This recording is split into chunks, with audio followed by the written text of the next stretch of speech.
Goeiedag, welkom hier so by Inspireer. Dit is so lekker om saam met jou hierdie week te reis deur 'n lewe van aanbidding. Hoe lyk 'n lewe van aanbidding? Hoe kan ek 'n lewe van aanbidding lei?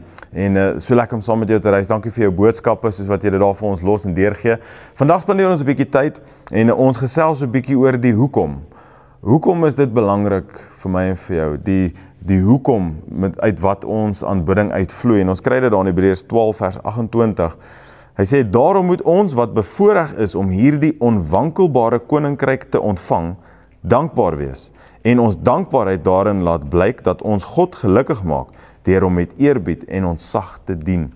Hy sê, ek en jy deel aan 'n onwankelbare koninkryk, en vanuit daai plek uit, die feit dat ek vandag hier kan staan en vir jou sê, ek weet dat ek gered is. My storie, en ek glo dis jou storie, is ek was op pad hel toe.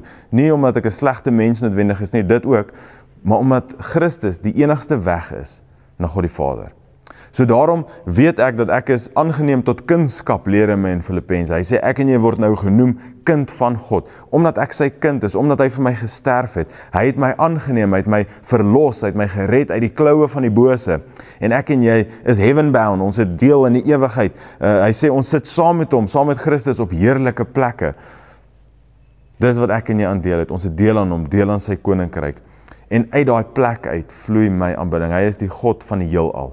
Hy is die God wat alles in sy hand hou.